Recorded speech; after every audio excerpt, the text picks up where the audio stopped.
Assalamualaikum warahmatullahi wabarakatuh. Hai teman-teman, hari ini aku bawain lagi satu film horor Thailand yang spesial banget buat kalian semua. Judulnya Dorm.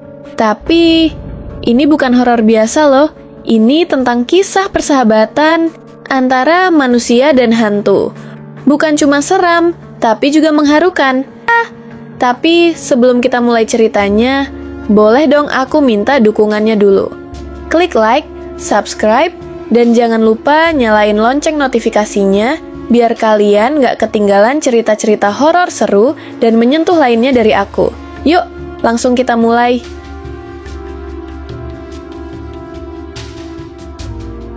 Kita kenalan dulu ya sama tokoh utama kita. Namanya Ton. Seorang bocah SMP dengan kepala botak dan wajah yang polos. Hari itu jadi salah satu hari paling berat buat Ton. Dia baru aja pindah sekolah, bukan cuma ganti kelas, tapi juga pindah kota. Dan yang bikin makin berat, sekolah barunya itu punya sistem asrama. Artinya, Ton harus tinggal di sekolah, jauh dari rumah dan orang tuanya. Semua diatur ketat, mulai dari waktu tidur, jam makan, sampai jadwal belajar. Nggak ada tuh namanya leha-leha atau pulang sore. Ton jelas merasa asing. Di tempat baru ini, dia harus mulai dari nol. Nggak ada teman, nggak ada keluarga, cuma gedung asrama dan murid-murid yang semuanya sudah saling kenal. Pas hari pertama, Ton mulai kenalan sama lingkungan barunya. Tapi, dia langsung jadi sasaran iseng 4 anak yang suka nyebar gosip. Mereka ini punya reputasi sebagai pembuat onar, tapi juga sumber cerita-cerita misteri di asrama. Mereka cerita soal hantu perempuan yang suka nangkring di pohon sekolah, hantu penjaga malam yang keliling asrama, dan yang paling mengerikan, cerita tentang bocah laki-laki yang meninggal di kolam renang. Konon, semenjak bocah itu meninggal, kolam renang ditutup, kasurnya pun dikunci di gudang karena katanya, kalau dipakai anak lain, kasur itu bakal ditendang-tendang tengah malam. Serem banget kan? Dan sekarang, kasur itu kabarnya udah dikeluarin dari gudang lagi. Malam pertama, Ton di asrama nggak berjalan mulus. Dia kebelet pipis, tapi pas keluar kamar, dia dengar suara gonggongan anjing. Persis kayak yang diceritain anak-anak tadi siang. Karena takut, dia balik ke kasur dan nahan pipis. Akhirnya, ya ngompol. Pagi harinya, dia langsung jadi bahan tertawaan satu asrama. Tapi di tengah ejekan itu, ada satu anak yang gak ikut-ikutan. Namanya Vicien. Dia beda sendiri, baik, dan perhatian. Vicien kemudian jadi satu-satunya teman Ton di asrama. Mereka mulai sering main bareng dan saling terbuka. Vicien selalu muncul saat Ton merasa sendirian. Mereka sering ngobrol dan main-main bareng. Bahkan sempat nyolong telur angsa bareng. Lari dikejar penjaga sekolah. Tapi suatu malam, saat nonton film horor bareng anak-anak lain, ada adegan serem yang bikin semua anak refleks nutup hidung mereka. Katanya, itu cara biar nggak kelihatan sama hantu. Tapi anehnya, justru Vicien yang terlihat bingung dan nggak bisa ngelihat siapa-siapa. Saat itu juga, Ton sadar, Vicien bukan anak biasa, dia adalah hantu. Setelah menyadari kebenaran itu, Ton mulai takut dan berusaha menjauh. Tapi meskipun takut, dia juga merasa bersalah. Selama ini, Vicien gak pernah jahat. Malah sebaliknya, Vicien-lah satu-satunya yang nemenin dia selama di asrama.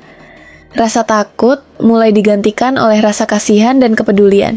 Akhirnya, Ton berani temenan lagi sama Vicien, dan mulai menerima kenyataan kalau temannya itu bukan manusia. Hari-hari selanjutnya, mereka makin akrab. Vicien ngajak Ton ke tempat-tempat rahasia, bahkan ngasih tips buat menarik perhatian anak perempuan yang mereka taksir. 6. Anak ibu kantin yang cantik. Mereka ketawa bareng, dan di satu titik, Ton merasa hidupnya di asrama mulai terasa lebih menyenangkan. Tapi rasa penasaran Ton soal kematian Vicien terus membesar. Saat dia nanya, Vicien langsung ngilang. Dan hal itu bikin Ton makin curiga dan makin ingin tahu. Suatu hari, Ton melihat ayahnya datang menjenguk ke asrama. Tapi bukannya senang, dia malah pergi menjauh. Ternyata, Ton pernah lihat ayahnya selingkuh waktu kecil. Trauma itu masih membekas, dan jadi alasan kenapa dia begitu membenci ayahnya. Di saat yang sama, Miss Prani, salah satu guru asrama, terlihat semakin aneh. Sering muter lagu sedih sambil menangis di ruangannya.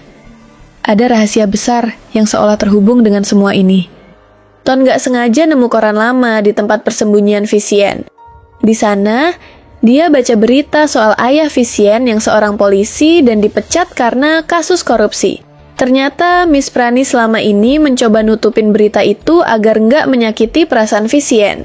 Tapi, kematian Vicien ternyata bukan karena koran itu.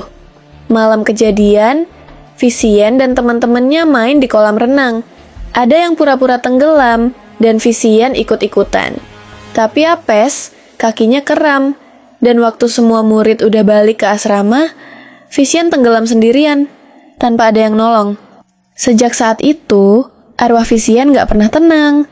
Setiap sore jam 4, dia selalu muncul kembali di kolam renang, mengulang momen kematiannya. Dia gak tahu harus bagaimana untuk lepas dari siklus itu. Ton makin sadar, Vicien butuh bantuan. Tapi, Vicien juga keras kepala. Dia nggak mau nyusahin dan nggak pernah minta tolong secara langsung, hanya menunjukkan lewat mimpi dan simbol-simbol. Ton akhirnya nekat datang ke kolam renang saat sore menjelang. Dia nyelam ke dalam air, mencoba menjangkau Vicien yang terlihat seperti sedang tenggelam. Meski semuanya simbolik, tindakan Ton bikin Vicien merasa akhirnya ada yang peduli, dan itu cukup untuk membebaskannya. Arwah Vicien pun akhirnya bisa pergi dengan tenang. Gak lagi gentayangan, gak lagi kesepian. Setelah semua kejadian itu, Ton merasa lebih kuat. Dia juga mulai terbuka ke teman-teman lain. Geng anak gosip yang dulu suka jahil, malah ngajakin dia gabung. Sekarang, dia gak sendirian lagi. Dia mulai terbuka dengan lingkungan asrama. Bahkan pelan-pelan, dia mulai berdamai dengan masa lalunya.